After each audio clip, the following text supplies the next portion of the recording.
Death is the one story every life shares, but the conversations around it rarely happen. Welcome to the show that opens the doors to the funeral profession. The people, the stories, and the truths most never hear. This is As the Hearse Turns. And it is Sunday. Yeah. Sunday fun day. We're a few minutes early, so we'll just give people time to hop on.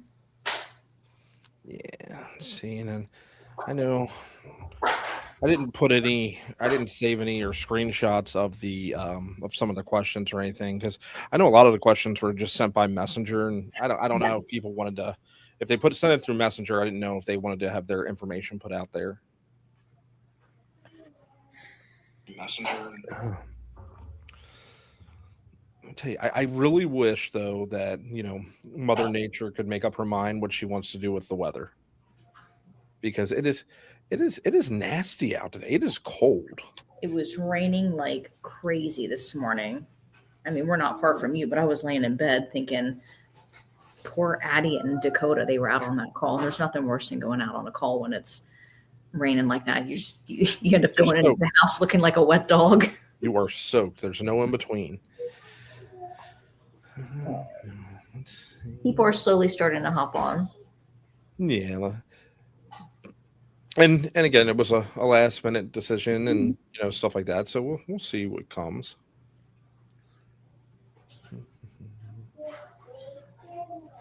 I think. I wonder. Comments.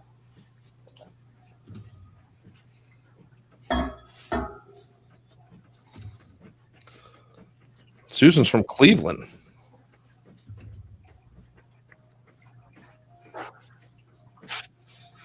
All right. You know what? I don't think I said that I wouldn't share it to the Burke page, so I will share it.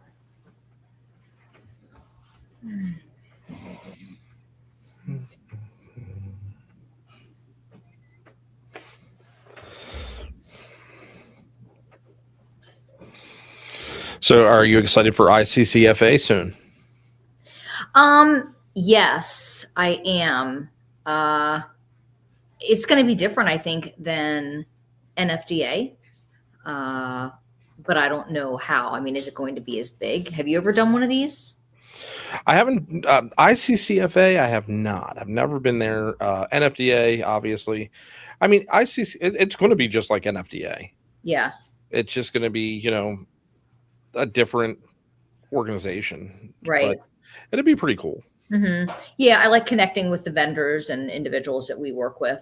So, yeah, looking forward to it.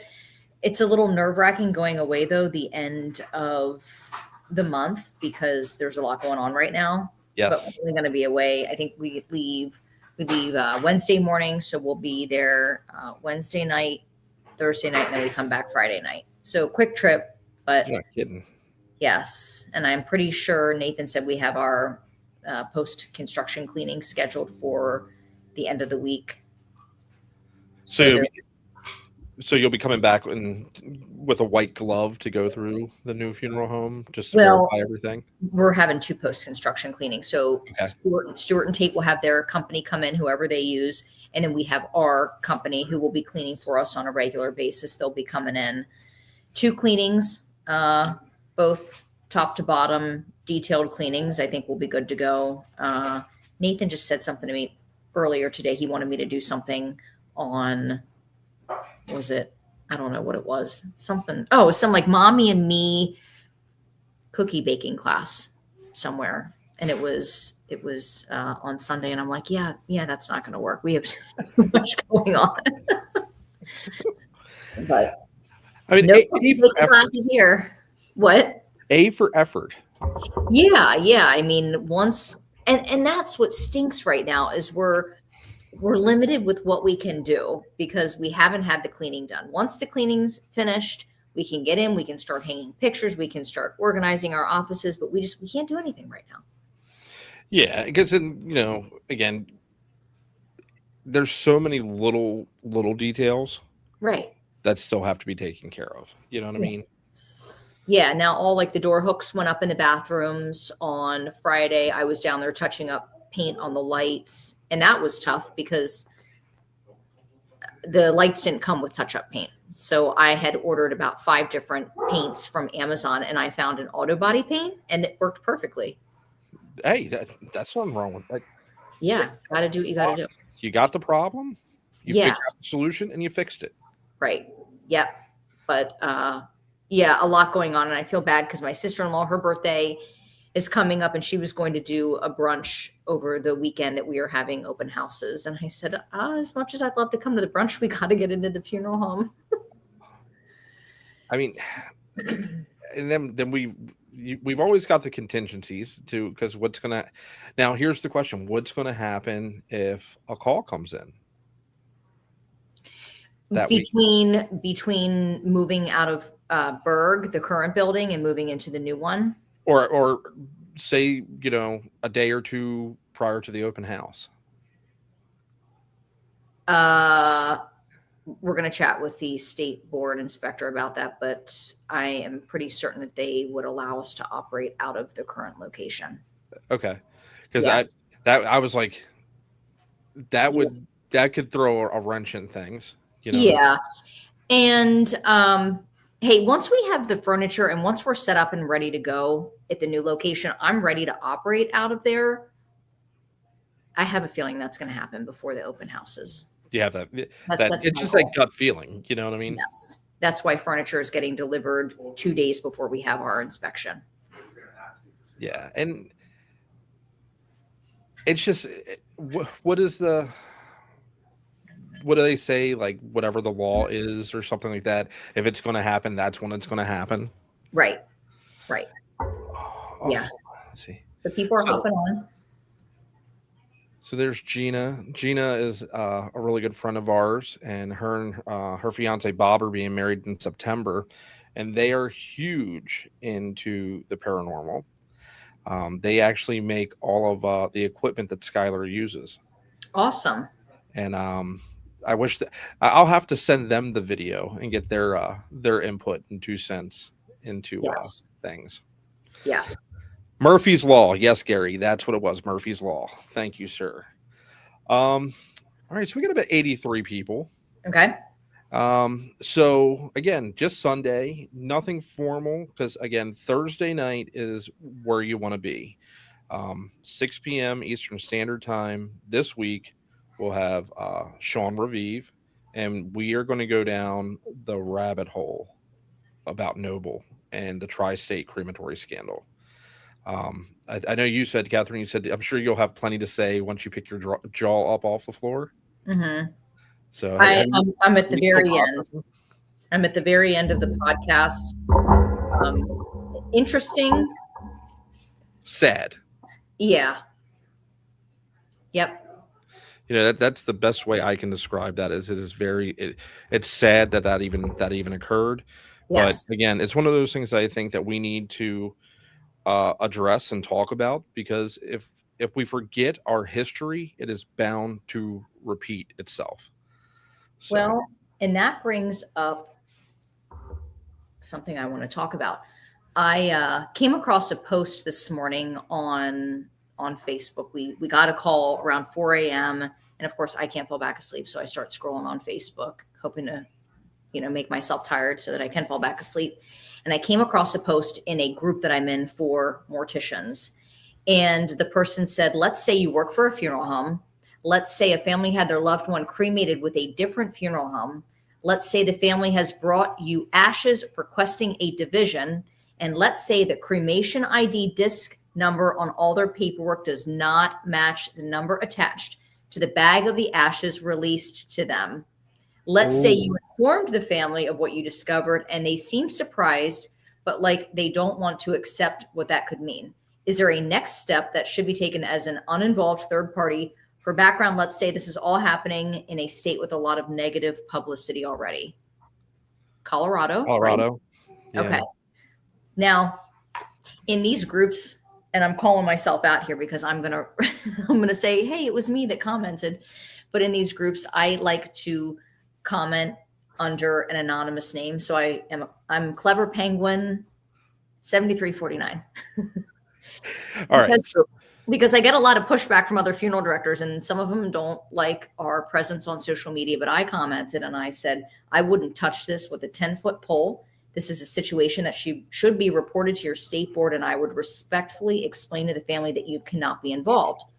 If you're the only one raising concerns and they continue to push for the division of remains, that's business I would be comfortable walking away from, regardless of potential future services.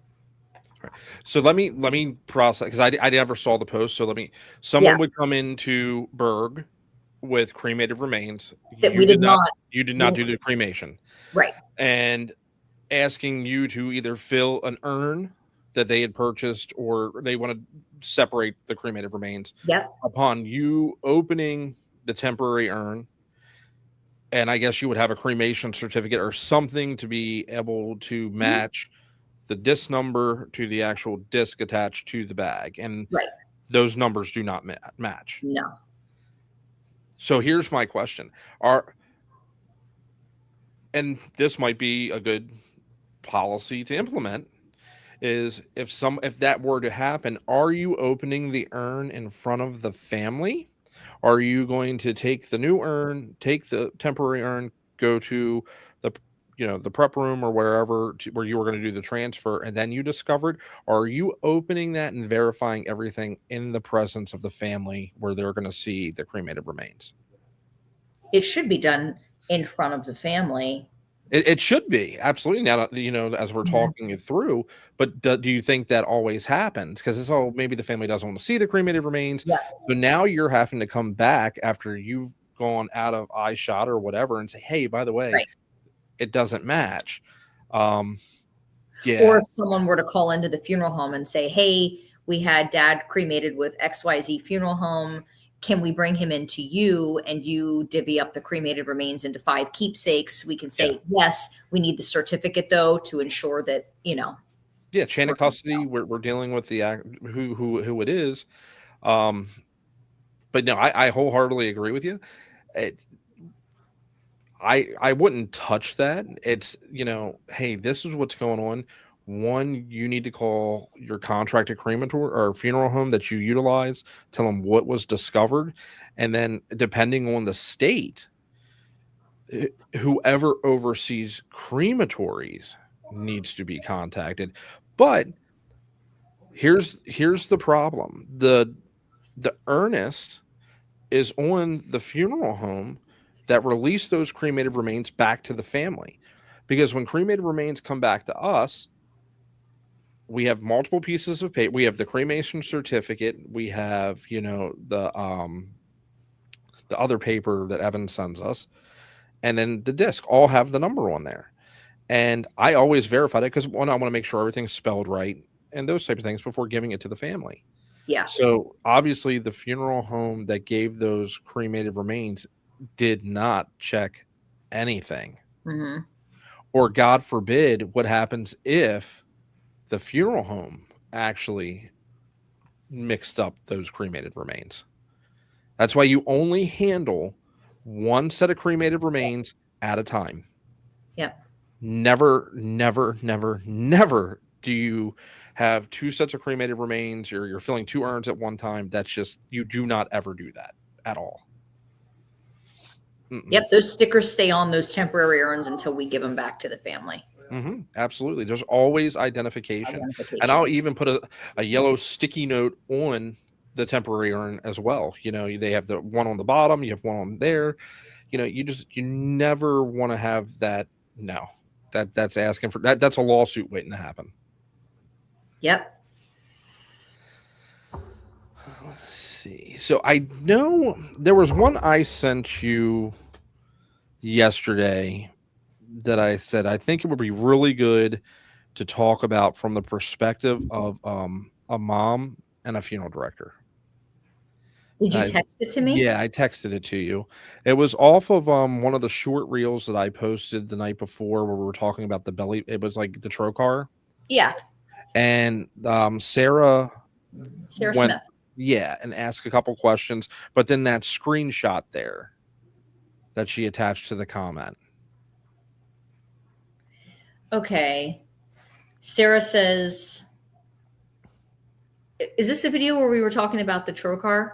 It was, but I think they were talking. So she discusses that, but she goes, I do have one question.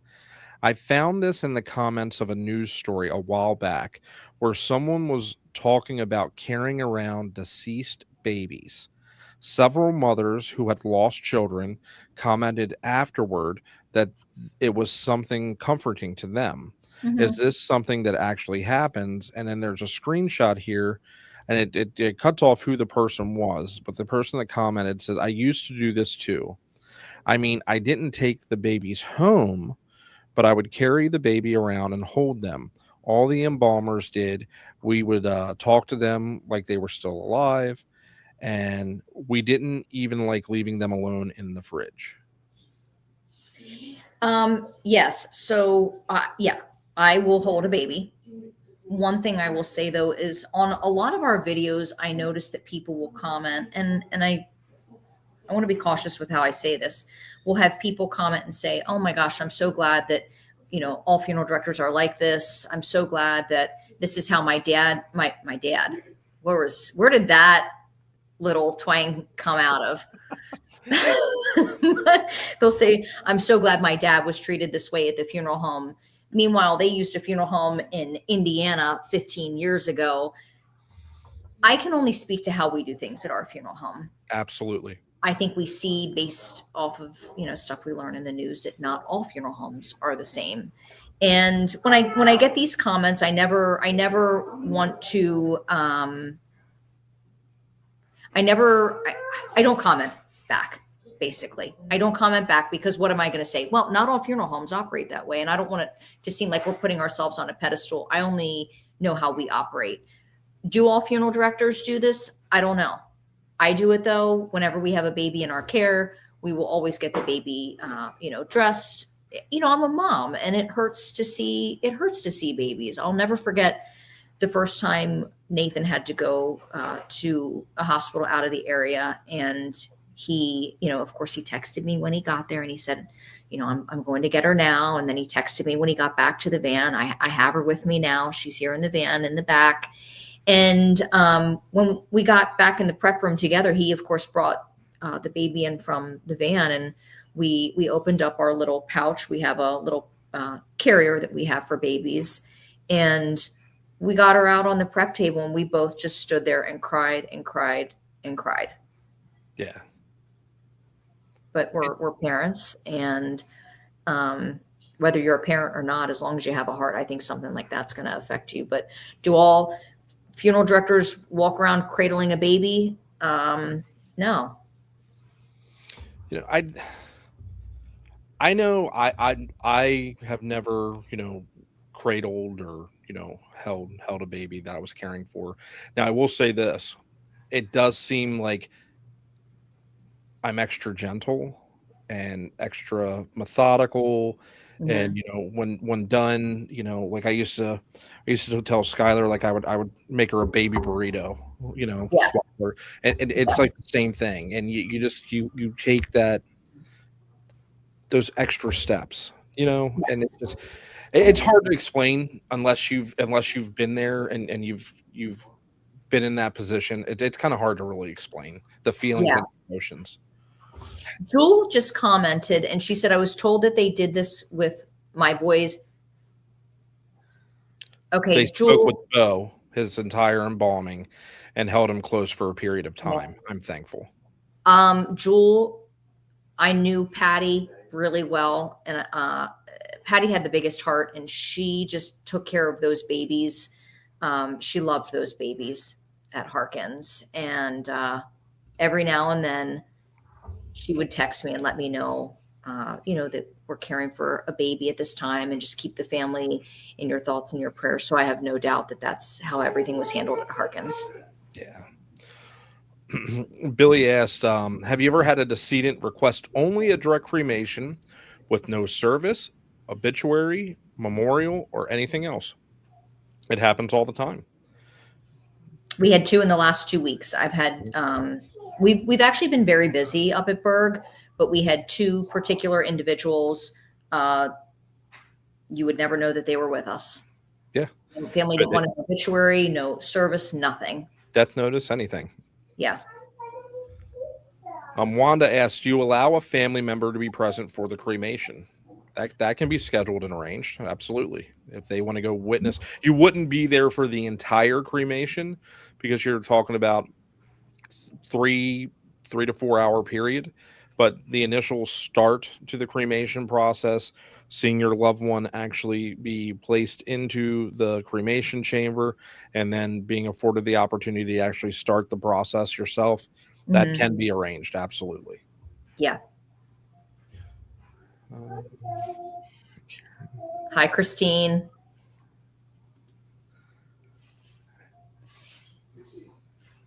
Is she related to Addie?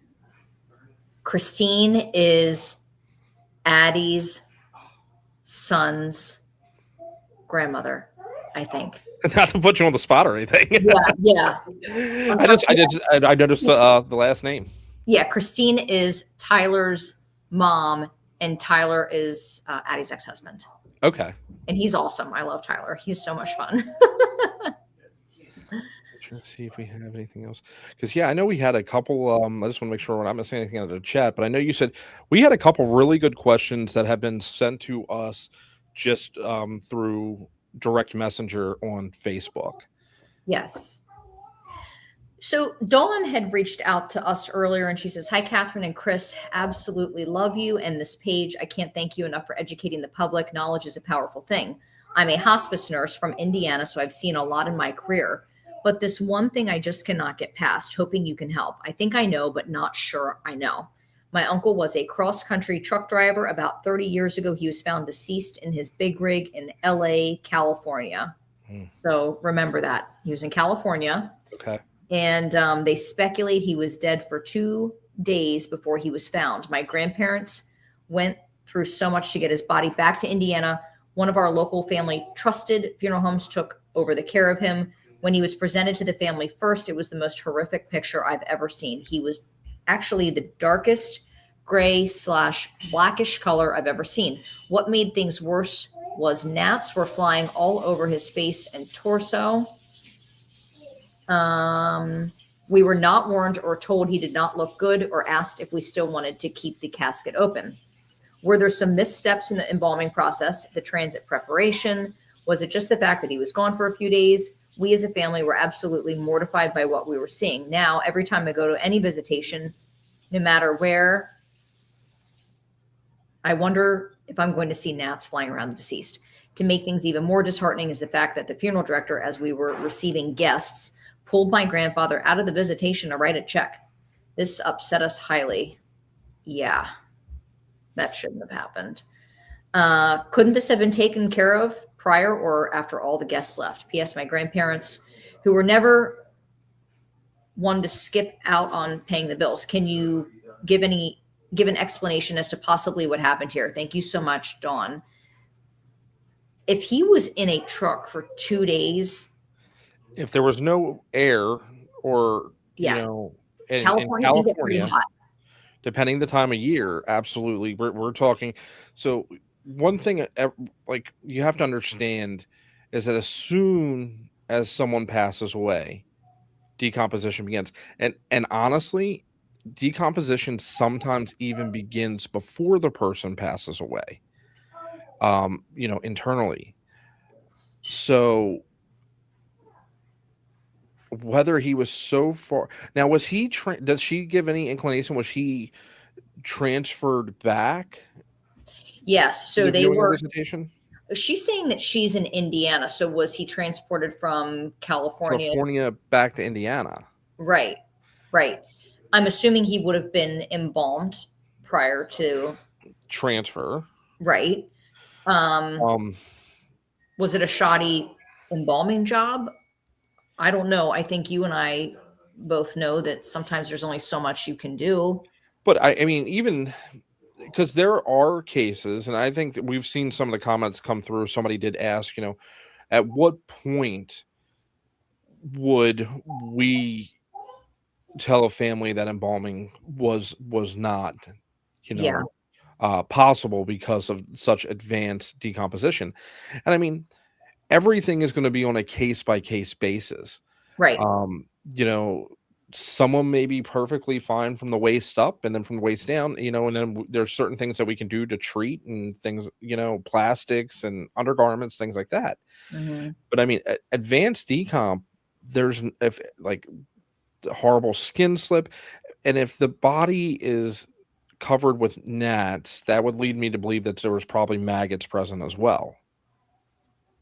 And once you're at maggot, there's things you can do to you can use kerosene. There's different things that you can use to stop maggots from forming, but one, the embalming sounds like it was completely botched. And then second, it sounds like the funeral director did not direct and pick up the phone and have a conversation with the family.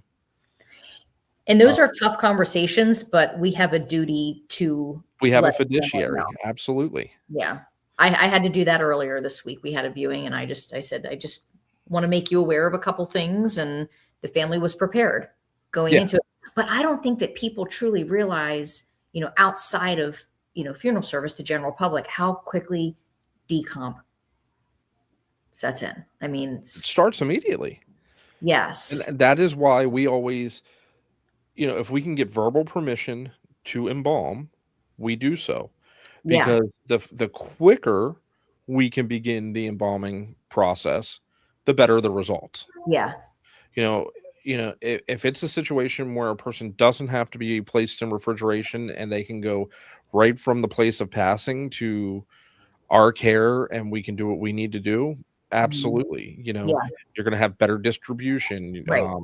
You know, there's so many factors that go into that behind the scenes. Well, and you know about the call Dakota and I went out on like 2 months ago. It was that call at 3 a.m. where when we got to the residence, and the next of kin, Yes. yeah, kind of went off the deep end a little bit and said, well, I'm not giving you permission to take my loved one. And I said, well, you know, you called us down to the residence. What are you going to do? Do you have refrigeration on site? Do you have dry ice? Do you realize how quickly this situation is going to go south if you don't allow me to take so-and-so into my care? And state police were involved. It was messy. So long story short, Dakota and I ended up leaving. The police ended up leaving. The deceased individual ended up staying in the home with the next of kin. And I think later that day, the coroner got involved, police got involved. They ended up getting the deceased individual out of the home. But, you know, we're like, you have no idea what you're getting yourself into. So Dawn actually is in the live here. Yeah. And she does say he was flown back to Indiana. But he was embalmed in California, Dawn. Is that correct? Whenever you have a chance to reply, just let us know. Yeah. Yeah. See. And that was such a messy situation. And again, I think, you know, sometimes there's this misconception and from the general public that funeral directors are all about money, money, money. That call where the next of kin wouldn't allow us to bring the loved one into our care at the funeral home. I called the coroner's office later that day and I said, I just want to give you a heads up. We don't even want to get involved in this situation. It's too sticky at this point. Something doesn't sit right with me and I'm just not comfortable getting involved. And they did end up going to another funeral home out of the area, but that was a wild situation. Yeah. I mean, I'm sure at a certain point for, you know, public health, safety, sanitation, whatever, that the coroner would actually come in and take custody of the body until something would be figured out. You know, it would have to. She says we got charged for California embalming. So yeah, he was embalmed in California and then air trade flown back to Indiana. But Yeah. I mean, yes, my personal opinion, not knowing, because again, I would have to see the person, you know, have an idea. But my personal opinion is that the embalming was not done well, or the decomp was so advanced that versus them picking up the phone and having that conversation, Yeah. they just did what they thought they could do, because they figure once that person is on the plane and it goes to Indiana, it's now the Indiana Funeral Home's job. But even if someone is grayish, blackish, cosmetic, Yeah, that's yeah, when you absolutely. rely on your cosmetic. Because that's the other thing. Maybe it was post-mortem stain, so maybe the vascular system, but they were able to embalm him, but maybe they couldn't get the skin to clear. Maybe if he was laying on if he was a stomach sleeper and everything pulled to his face. But yeah, cosmetics. But then you have the conversation like, hey, there's going to be the use of very heavy cosmetics, so he may not look like himself. But again, it's having the conversation with the family, and no one wants to have the hard conversations. Right. But now you have the reputation that you're not good at what you're doing, and this is the type of work you're putting out to families. Yeah. So which would you rather have? Appropriate wording, a calming voice make a big difference. I think some people, like you said, are just afraid to come out and say, hey, you're going to walk in the room and notice a smell.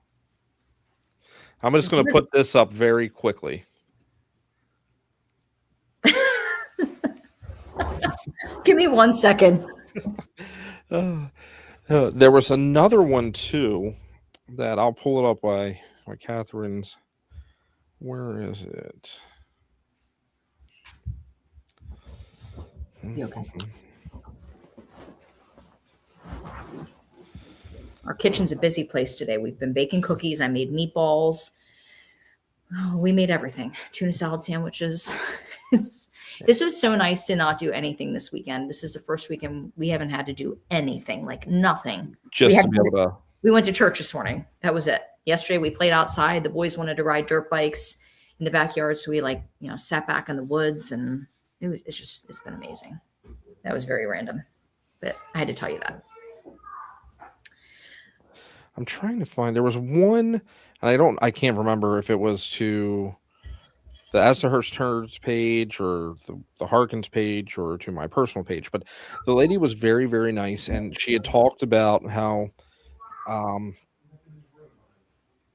it must have been a personal page, because it was about my coffee conversation this morning about the differences, and how did we as funeral directors, just because people would call and say they want cremation, just say, okay, here it is, and in and out the door. No explaining, no explanation, no trying to build the value of what the value, purpose, and benefits of the funeral truly are. Well, she worked for Wilbert, okay, at their corporate office, and she said she actually lost her job because of the downward spiral of less traditional funerals, because they're not selling full-size grave vaults and things like that. And she was very, very nice. And she had asked, I'm trying to find it, because she asked some really, really good questions.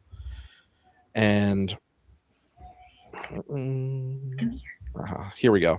Come over. So her name's Susan, and she goes, I agree that that is part of it, but she thinks that it's much, much more.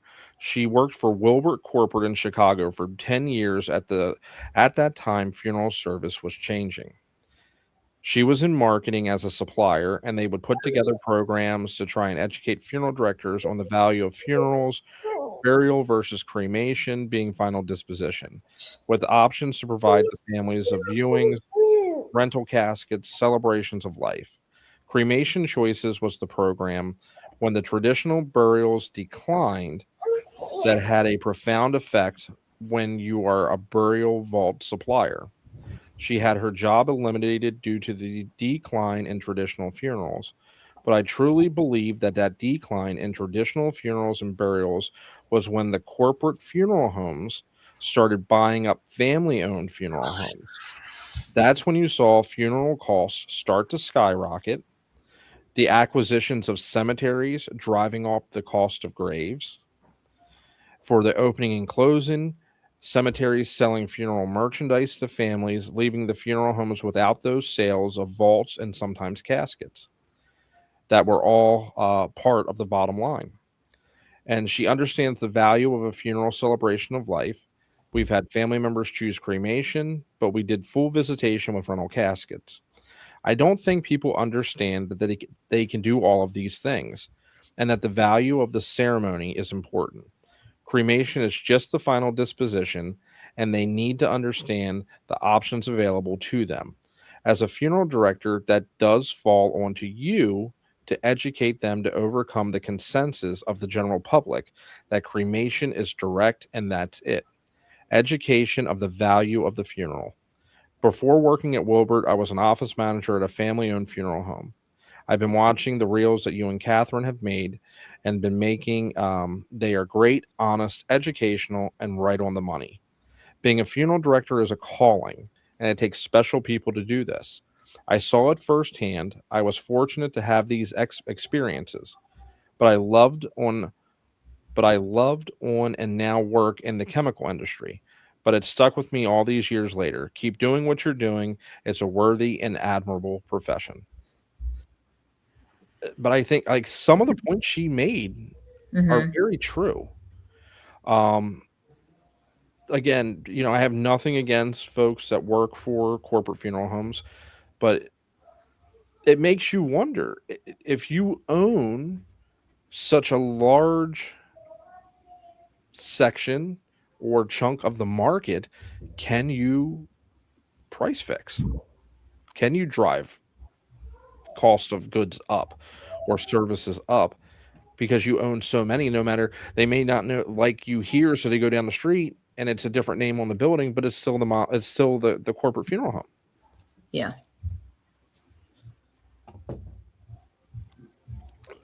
Yeah. I mean, I was just thinking today, I was laying on the sofa and just owning a funeral home and being a funeral director. I'm constantly thinking about funeral service. It's very rare that I never think about, right? It's very rare that I think about something else. I'm always thinking about business. We've been on a streak lately where it's just cremation, cremation, cremation. Yeah. And I think back to when I first got into funeral service around, it was 2017. I mean, it was all traditional burial, all traditional burial. It is just, I think the change really happened over COVID. Well, we set the expectation that Mhm. it was okay, Yeah. that you didn't have to have a service or you couldn't do this. And now it wasn't that you didn't have, you really couldn't. Now, I was working under the previous ownership during COVID. I just want to put that out there. We did not own the Berg Funeral Home at that time, but we were limited. The state was limiting how many people we could have in the funeral home at a time. Yeah. And the owner said, I'm sorry, I'm not going to do it. There were people that were coming into the funeral home seeing that we had more than 10 people there. They were reporting us to the state. We were getting phone calls from people that were unhappy with us. But how do you tell a grieving family you cannot have a funeral service? You cannot have more than 10 people here. Stay 10 feet apart. Yep. I know this might be a controversial subject. People might not like hearing this, but would I operate the same way if we were in that same situation? If I, now that I'm the owner of the funeral home, I don't know. I mean, it was very, very, that sounded rough. Welcome to 3 years old, where 1 minute he is perfectly fine and the next he is just freaking out. Should I show everyone one of the pictures that I took of Max today? Oh, that was priceless. Absolutely. Absolutely. So, Max is full of personality. And we got home from church. He went over in his playroom and he loves to play basketball. So he has a ton of these little tiny basketballs. His face is just priceless there. I was eating lunch. I was eating my sandwich and I almost spit my sandwich out when he came running into the kitchen. You guys.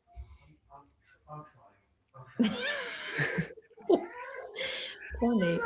Karen asked if my husband is wanting to be cremated and I'm wanting to be buried in the ground with a full casket and he dies first. Should we get a regular casket size plot so that when he dies, he can be buried with me? Can you put that one up again? Okay, you have to stop. Nice. Buddy, you okay?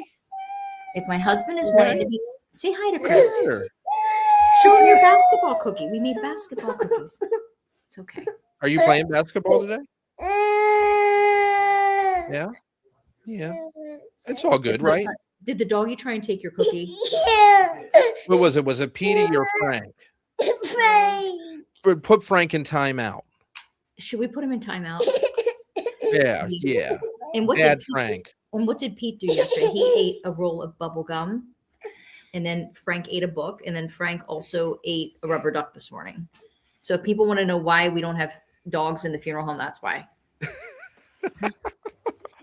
Okay. If my husband's wanting to be cremated and I want to be buried in the ground with a full casket and he dies first. Yeah. I mean, you absolutely can. Again, let me full disclosure: cemeteries are operated completely separate of funeral homes.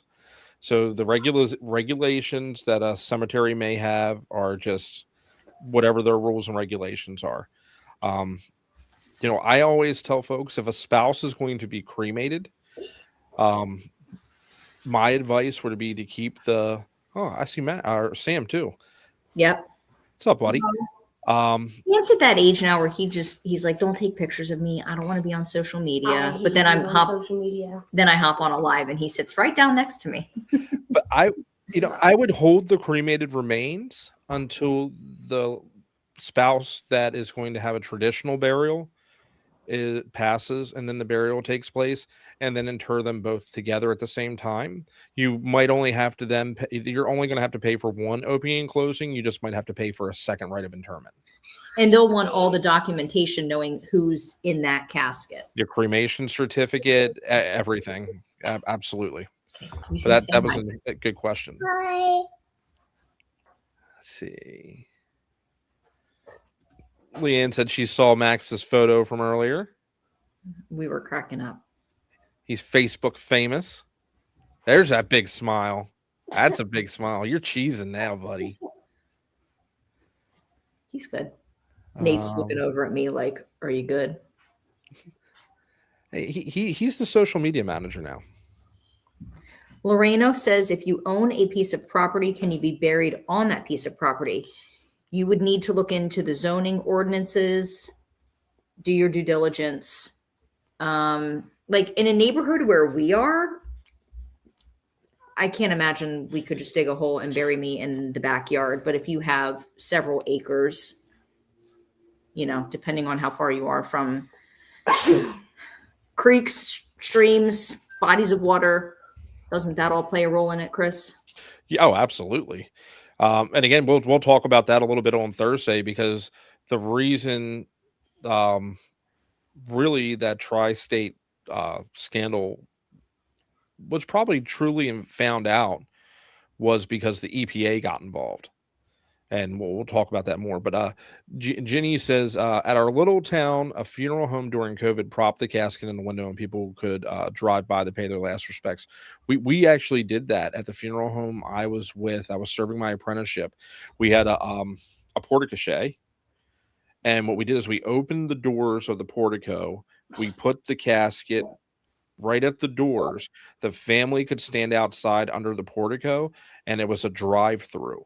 So as their guests would come, they would be able to drive under the portico, say hi, pay their respects. The line just kept moving, and it was for a young person that unfortunately committed suicide, and it was like 4 hours worth of just constant traffic coming through. But those are the type of things we had to do to think outside of the box. I was just going to say that you had to get clever and improvise, and yeah, there's a woman in, I want to say in Philadelphia, that has is it a Sprinter van? And they can they can put the casket in the Sprinter van and drive it around. It's a mobile chapel. Yeah. People have sent me that video and they'll say, what are your thoughts? Would you do that? Well, in our area, something like that wouldn't, I don't know. That's not going to be popular in our area, but you go somewhere like New York, Philly. Yes. That's great for those areas. So somebody did ask, this is this question when they asked if my spouse can be cremated with sunglasses on. Somebody did ask, I think it was Addie's family member. Are there certain items that can't be placed in the crematory? And there are. Anything metal. So again, I did a lot of Sikh services, which all have cremation as a disposition, and Sikhs like a sword or a dagger. But unfortunately, we were not able to cremate that. We would have to remove it from them. Anything metal, anything glass. So if the sunglasses are actually glass, you should not cremate glass. I don't know Evan's policy. I'll probably have to ask Brooks about it. But in regards to jewelry, like in Maryland, we would not ever cremate jewelry. We tell families if you want to put jewelry in the cremated remains, bring the jewelry into us. Once the cremation process is complete, we'll put the jewelry into the ashes or the cremated remains. But you don't want to cremate someone with jewelry because there's a strong possibility that's going to get removed at the end of the cremation. Yeah. So we're across countries now. Martin says, hi, how are you both? He's watching from Northern Ireland. Hey, Martin. I've seen his name pop up before. The defibrillator and the pacemaker for sure would have to be removed prior to cremation. And a licensed funeral director does that. Correct. The crematory will not. We actually have it on our cremation authorization. That is a question that's asked, and you have to answer yes or no. And you are also giving us permission to remove that pacemaker prior to cremation, because that will explode in the retort. Yeah. Someone had asked me a couple weeks ago on the Wagner, Alpner, and Berg page. He said, "Well, how do you know where it is? All you have to do is feel for it." Yeah. And usually, like on an older person, it's pronounced. They protrude, and all you do is just make a 2-inch incision and pull it out, cut the wire, and you're good. Have you ever had them where they start setting the alarm off later? I was just going to say that. Room? Yeah, I was embalming one time and I heard this sound coming from the hazardous waste container. And I'm like, what's that? Yeah, and a lot of times too, most crematories, when a loved one comes into their care, they actually take, just as you're going through security, a metal detector wand, and they will wand the deceased. Because if you checked no on that authorization, maybe you didn't know, or whoever's authorizing didn't know, it'll alert. And again, everything stops. That has to be removed. I did send someone off for cremation about 1.5 years ago. I knew they had a pacemaker, totally forgot to remove it. Now, did you go there or did you have to bring them back? I called the crematory and I said, I just wanted to let you know I forgot to remove it. What do you want me to do? And they said, don't worry about it. Every now and then it's okay. But yeah, you're just going to, it literally sounds like a 9mm pistol being shot off. What it happens is it will then ricochet. Once it explodes, it'll ricochet and it could damage the brick inside the machine. Yeah. But as long as it's not on every single case, you'd be okay. Right. Strange question, but all my pups have been cremated. Can the remains be split and placed in a casket with me and my husband? I mean, I say check with it's the cemetery's call. Yeah, but also too, if you come in for a viewing and I'm walking around the room and you slip something in the casket, I don't know. I would check with the cemetery. On that one. Because here's the thing: technically, like animals and humans aren't supposed to be mingled, and religious connotation. If you put an animal in a human cemetery, they consider now the ground's not clean or something. So just check with your cemetery, right? But as far as if you wanted to have your pets mixed with your cremated remains after the fact. If somebody brings them, I have no problem doing it. Now, one of the biggest things I saw over the last like 72 hours was in regards to the cremation video I put out about, do you receive 100% of your loved one back? And you do not.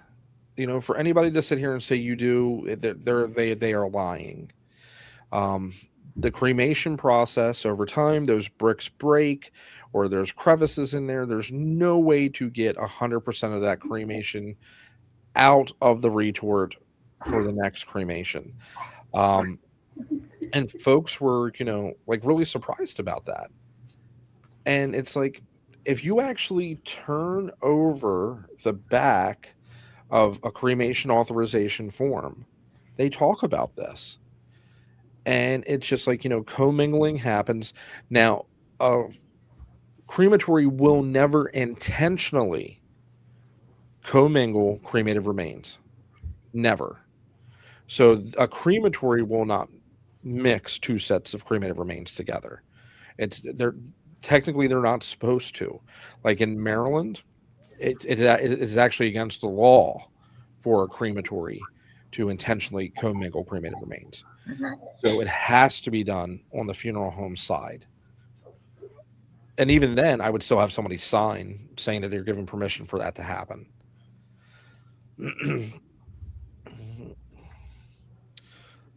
Joint replacement's going to be sifted out after the cremation process. So the retort would be put clean, and there's a metal bin that, as the retort is raked out, the cremated remains will fall into, and then everything has to become cool to the touch. And what would happen is then anything that is not bone fragment is sorted out with a magnet and a pair of like tweezers.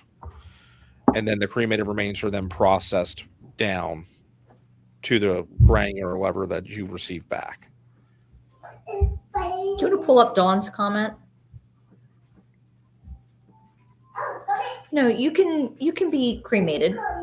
Yeah, the pacemaker just has the lithium battery. The battery will explode under the intense heat, so it has to be removed. Knee replacement. I mean, when I was cremating folks, literally some look like they should be like a bionic person with the amount of like either rods or replacements that came out. So, implants, things like that are all fine. It's just anything that is radiological. So if you have chemo radiation eggs that you can do like a implant for chemo, technically that all has to be at an acceptable level for the cremation to be able to take place. And then anything that's battery operated, the battery has to be removed. But any body parts like knees, hips, that's all fine. Yeah, those aren't removed until after the cremation process has been completed, before they pulverize the bone, I guess is what I want to say. I process. Yeah. The process. But it's exactly what it is. It's pulverization that happens. Spinal cord simulators, I've never had any issues with them. Like I said, the biggest thing that we've always been taught and trained is actually pacemakers. This is just chaos here right now. I mean, both of these dogs are here. Hold on. Let's just get a full picture. I have everyone. Hi. Everyone's here. Pete's like bugging me, keeps pushing my arm because he wants pet. He just wants another book to eat. Yeah. No, he wants the bubble gum. The bubble gum. Hi. If you pre-plan a funeral, do you pay at that time? If so, what happens to your money if the funeral home closes prior to death? So if you pre-pay, yes, you would pay. Now, the question is, do you need to pay the entire amount? No. You can set up payments to be made over whether it be 3, 5, 7, or 10 years, but that's going to be dictated by the trust company how far they're willing to allow the payment plan to go out. If the funeral home were to close, your money is still safe. Your money is still in trust. You can then transfer that pre-need contract to a different funeral home. And I think we talked about it a while ago, me and Catherine. I think it was probably our last live that we did, our pop-up, where it's going to be at the discretion of the ownership of the funeral home you're transferring to if they're going to honor the contract. That's the discretion of the owner, because they do not. Because they're not holding those funds. They will only receive those funds upon your passing and them performing services.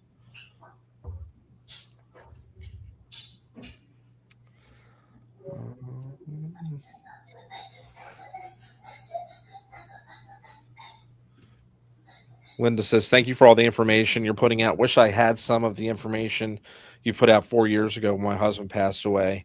I would have done a few things different. And, Linda, that is why we truly do what we do. It is about educating the public and, just making sure you guys are well-educated consumers so you're not taken advantage of.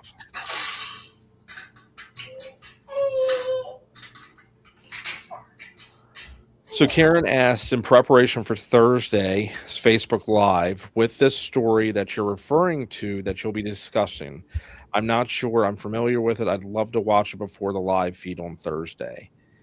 And I think there's like a post maybe on the Facebook page, check a couple posts back, where we actually link the podcast that we're talking about. It's just called, the podcast title is Noble, Noble. And that, if you get a chance, I mean, honestly, if you started it today, you can binge listen to it in like 2 days. It's that good of a podcast. Oh my. I personally do not. No, it's usually a fairly quick process. You don't need to take breaks. Now, there are times where I'm in the middle of embalming and the phone rings and it's an important call, so I'll shut down my equipment. I don't want to let things continue running if I'm not paying attention, because you can have swelling, things can go south. So if I have to shut the machine down for a few minutes, I will, but no breaks. I mean, I know there are some times you just have to step away from the table for a second and take a deep breath. Because anatomical guides are great, but the human body is different for everybody. And sometimes I've had times where I'm like, I don't think this person has a carotid artery. Right. But it's there. It's just, you got to take your time. Take your time. Don't rush. Cody asked if we have an on-site crematory. No. Zoning does not allow for it. And we also just don't perform enough cremation for it to make sense to make that financial investment. I mean, let's think about it. Right now, if a minimal machine, retort, 180, 190,000. That's before installation, before permitting. Then I know running 2 machines at a high volume capacity, your gas bill for natural gas, we would give gas bills around anywhere from $15,000 to $20,000 a month. So to recoup the investment, and not to mention the insurance, is astronomical. To be live back on Facebook, to be back on Facebook for, I think it's a couple days, but this does stay on our YouTube channel. So any of the actual live videos or our recorded videos or live are back on our YouTube channel, backed up there. And then you can also listen to them on Apple Podcast or Spotify. And then I guess it might be a good way to segue in and say, starting Thursday, all of the lives will be 100% just streamed from As the Hearse Turns. Yeah. They will not be being streamed on either of the funeral home pages. everything will be streamed directly. You can watch live on YouTube and you can watch live on the Facebook page.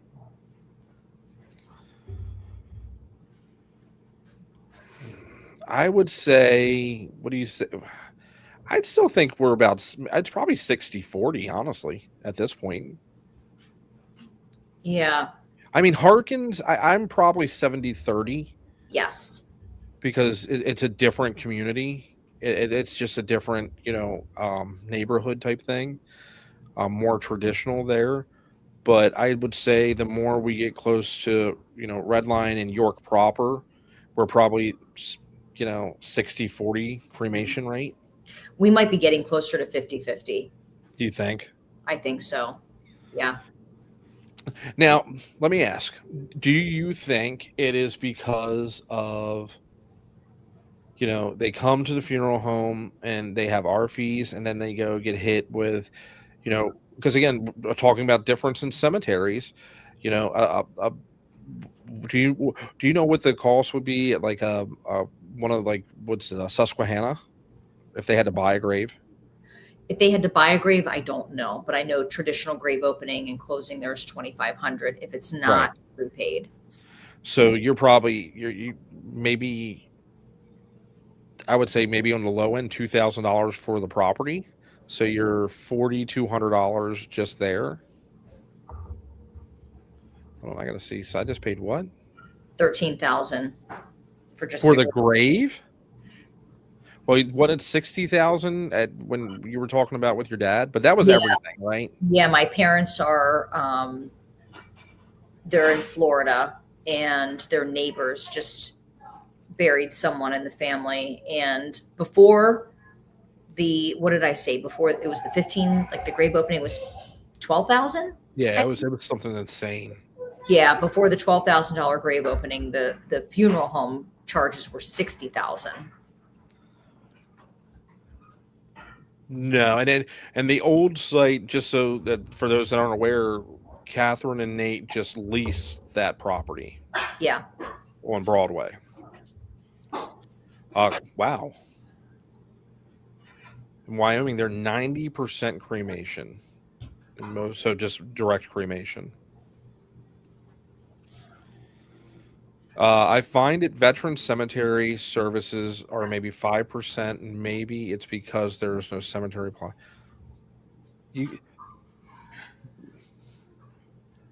I guess if you're using a private cemetery, you would probably have a charge. But I know the veteran cemetery, there's no charge for interment of veterans' remains. Spouses. It's free as well.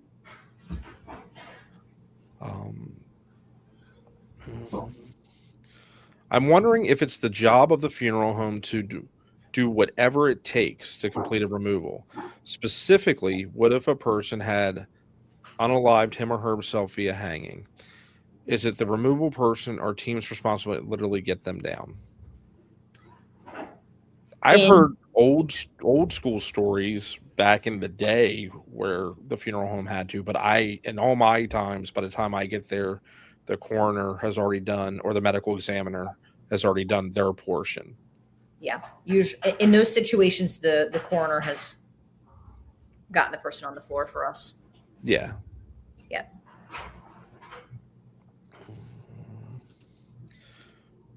Sean says, just want to say thanks to Catherine and Chris for dispelling myths about the funeral home business.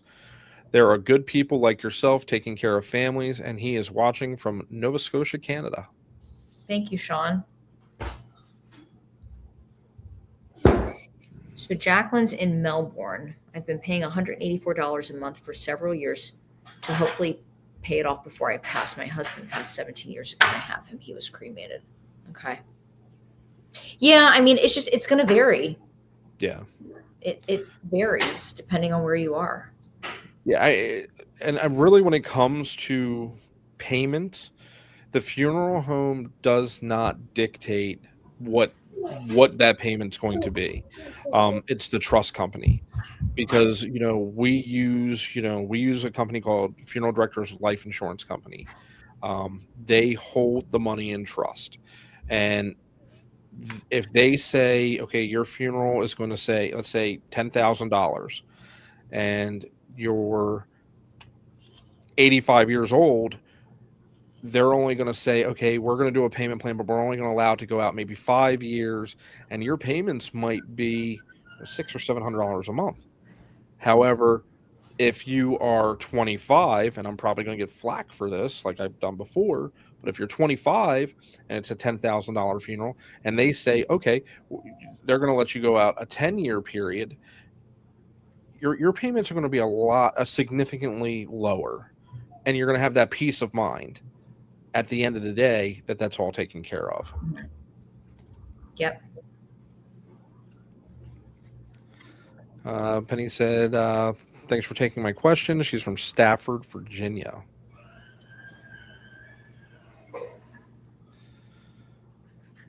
I still would like to touch base on how a cremation unit wouldn't pay itself off in time to be a valuable asset to have when needed, or just have a market in it instead of going to another party. Well, let me see. Okay, let me check in with you real quick. It's 5:00. We said we were going to stay on for an hour. Do we want to go a little bit longer? I mean, I can go a few minutes longer. Okay. So we've already determined it would take us 30 years to pay off a crematory if we installed one at the new property. okay, so you guys sit down, you did the math. We've already done the math. Yeah. And I mean, it just doesn't, and again, like the insurance. Yeah. The insurance is astronomical. And then the other question is so when you go to install a cremation unit, it's not just because you own the property that you can go put a cremation unit in. You're going to have to go to the township. You have to put public notice up that you want to put a crematory in. You have to have meetings that are open for public comment and debate from the community. And if the community, and now mind you, you've already put a deposit down to start manufacturing your machine, because the lead time's anywhere 6 to 12 months, depending on the machine you want to buy. So you put a deposit down. So now you've tied up, whether it be $20,000 or $30,000, and then you're going through all these meetings, you're going for all these hearings, you're having to pay for all of this. And then if the community decides that they can get enough momentum behind them to decline you to be able to have the permit, you've now lost that money, and you're going to have to wait for the manufacturer to then release your deposit back. So, And excuse my language for this when I say this, but if it's not legal where you are, like we can't have a crematory where we are. Sorry, don't mind my golf club that I'm holding. If we can't have a crematory where we are, and now we're pushing for one, and we're getting out into the public, now we're going to piss off our community. And they're not going to come to you. Yeah. You can Google there was crematories that a funeral home went ahead, and if there's 3 funeral homes in Maryland that had to fight for, I think it was like 8 or 9 years, and they've eventually won, but the community kept appealing and appealing and appealing. I mean, it's gone all the way through court channels, and at the end of the day, when the funeral home came out victorious, if you want to call it, the community all said, irregardless of what happens, they will never use that funeral home. Yeah. They will go out of their way to make sure that no one in the community goes to that funeral home, because the funeral home didn't care enough to listen about their wishes in the community. Yeah. We spoke with our attorney about it early on. Not that we were really even remotely interested in putting in a crematory, but just to kind of get his thoughts on the topic. And he said we'd probably spend upwards of $250,000 on legal fees. So Claire says that she feels due to your great education, more people will go back to traditional burial. I don't know. I think that honestly, that folks will, and I want to say something. I'm not a proponent. I'm not anti-cremation. I want to be cremated. However, I see the value, purpose, and benefit of a funeral. Burial is a disposition, just like cremation is a disposition. I see the value, purpose, and benefit of communal mourning, of people being able to come, pay their respects, and support my family. That is what the funeral is about. Irregardless of whether you choose burial, cremation, alkaline hydrolysis, natural organic reduction, whatever, the service is what is important. And I think, going back to my post this morning, it's where we have just said that because of you just wanting cremation and you're not wanting a service, we just want to hurry up and wham, bam, thank you, ma'am. It was a race to the bottom. And it's the funeral director's responsibility to explain the value, purpose, and benefit of it. I had a call probably about a year ago, and I was talking with the family, and they said we have a plot in this cemetery, and we're going to have the full traditional funeral for mom. And I said, can you talk to me a little bit more about viewing and public viewing and this and that? And they said, because of your education on social media, we know how valuable that public viewing can be. Yes. So that's what they decided to do. And that was because of just, they watched us on social media and I had no idea. But I loved hearing that because people need that. It is. And again, the funeral, when I pass away, it is not about me. It's about folks being there for Skylar. It's about folks being there for Michelle. Because I already told Michelle I'm going first, and that's that. It's the support. It's being there. I'll never forget when my dad died, and the amount of people that showed up. Yeah. And I mean, people that I never knew, but they worked with my dad, and they're like, hey, you're told me stories about my dad that I never even knew. Yeah. And that's what it's about. And I said it the other day. I had to steal your line. When I closed the graveside service, I talked about the two deaths, the physical death, and then the second time a person dies is when their name stops being mentioned and their memory. So I kind of mixed your stuff and Breland's stuff together, and it was phenomenal. But awesome. it is so true. It is so true. Yeah. Now somebody did ask, is it harder to embalm a refrigerated decedent that's been cold for a few days?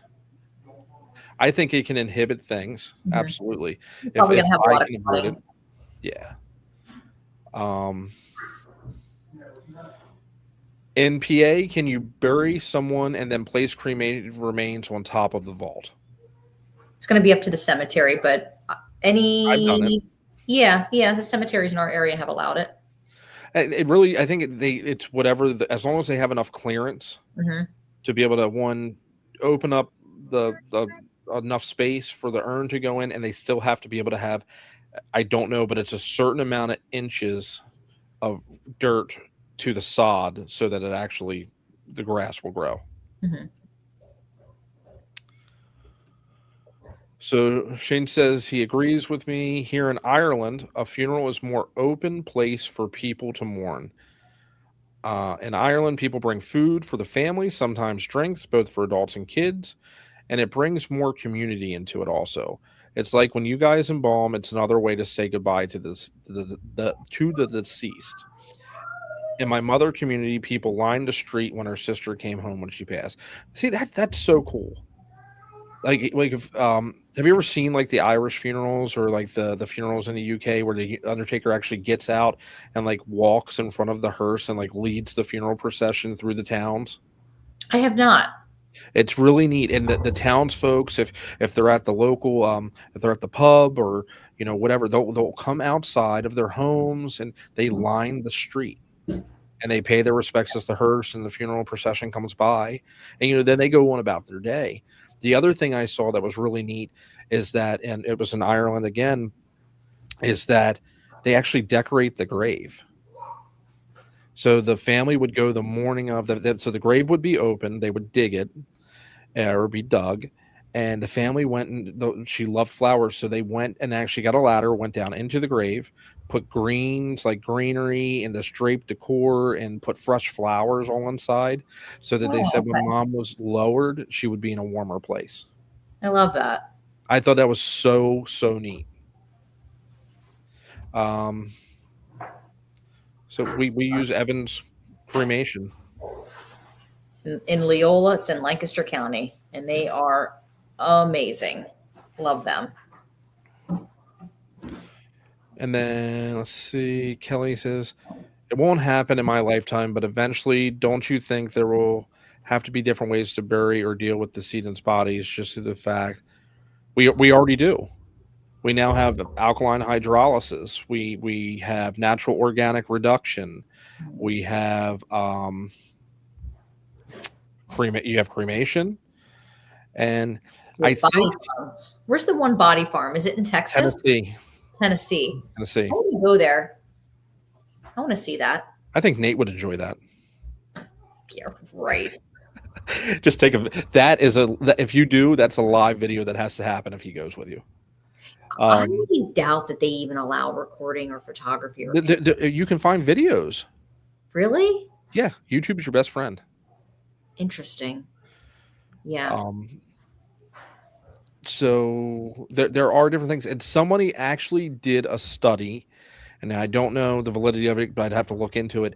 But someone said that if everyone in the United States were to die all at once, and one person were to survive, that everyone could be buried in the state of Massachusetts. So we're not going to run out of land. Wow. So I'll have to find it, and if I find the study, I'll put that out. But I remember hearing that.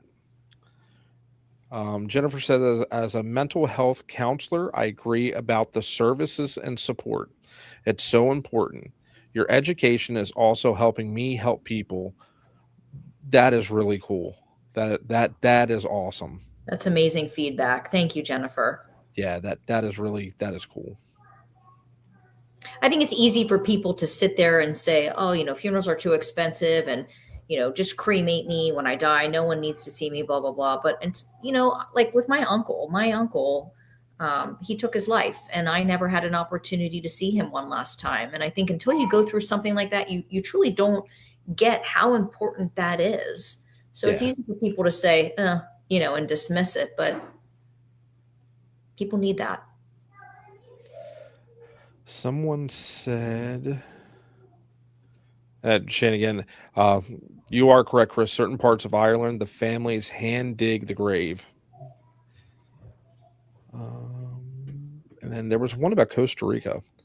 When I visited Costa Rica, the town shut down for a funeral parade with floats and mourners. See, this is like what we talked about before. Like it should be a celebration of the person. Hey, don't get me wrong. There is sadness because you have lost someone you love. But, I just want people to bust open a bottle of Jameson and have a couple shots and have fun and don't tell. Well, you know what? Go ahead, tell all the stories because I'm not going to be there for me to get in trouble. That's what this is about. Remembering, honoring the person, remembering their life and, just having fun. Some people were asking what's in Tennessee. So it's called the Body Farm, right? The Body Farm. And is it you basically, I don't know, you just kind of decompose. They're out in the open and they study you, and I don't know. It's a little funky. I don't know. It's not something that I would want for myself, but I find it to be very interesting. So it is. It's through the University of Tennessee. It's considered an anthropological research facility, and it's known as the Body Farm. And yeah, if you just Google Body Farm Tennessee, the first link is click here for pictures. Let me see this. Body Farm. I can't imagine what that property smells like. Yeah. Oh. Oh my. That is interesting. Now I really want to go. And then Cody said that there is options for rental caskets and still having a full traditional funeral that could be done. It absolutely is, and that's one of the main things. And here's the thing: even if the loved one chose they did not want to be viewed or be a center of attention or something like that, I still encourage folks to have something for a celebration of life, because there's something about communal mourning. But yeah, again, another great, just fun live. Mm-hmm. Again, folks, we really, really appreciate everyone, just engaging with us, asking the questions. So please continue to send them over. I know Catherine and I are talking. We've been talking, because we have a lot of guests lined up, but we do find so much value in this that, when our time allows, when Catherine's not, running around and trying to get things taken care of, or when I'm not swamped with calls and she's not swamped with calls, we just text each other and it's like, hey, let's go live tonight. Yeah. So this is stuff that may happen more often versus the actual scheduled shows. Main thing that you can do to help us is that, again, starting Thursday, none of this content from As the Hearse Turns is going to carry over to the funeral home pages. So please make sure that you're over following on As the Hearse Turns, and that, if make sure you follow us on YouTube as well, because again, Facebook only maintains the live videos for a certain amount of days, then they delete them.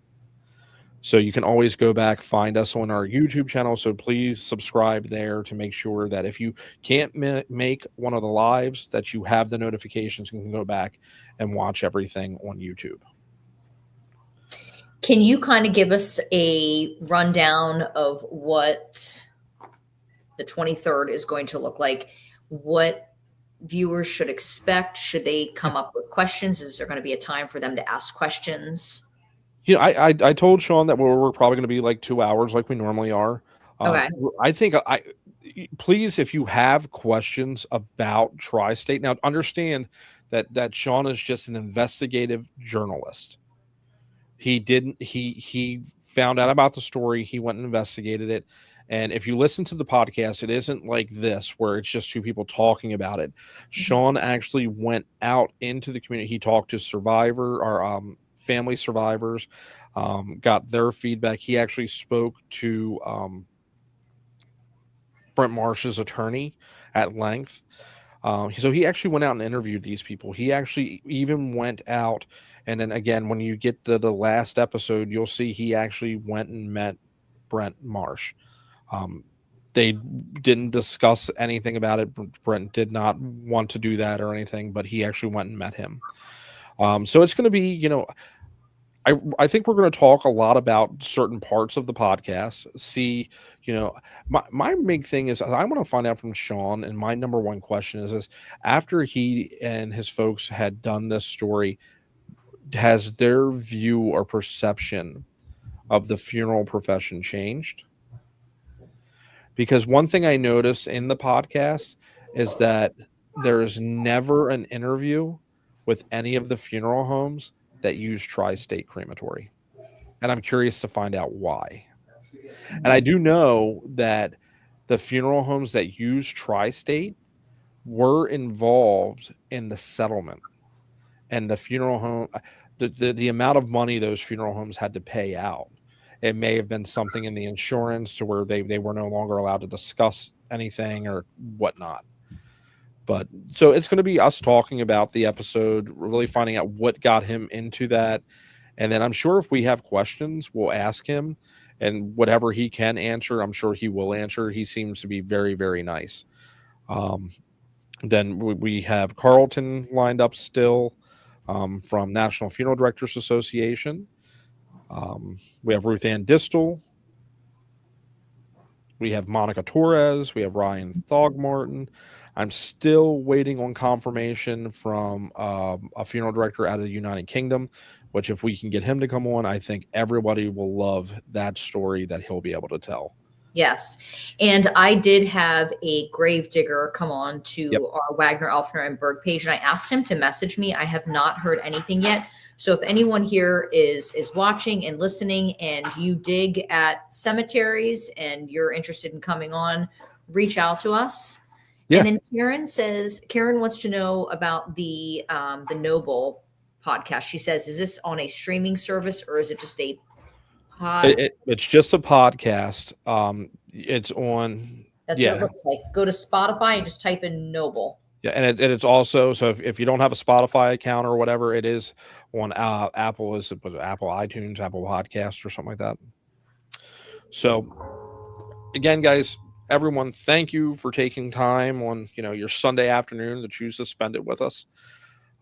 Keep your eyes peeled. You never know when impromptu live might come out. And again, please,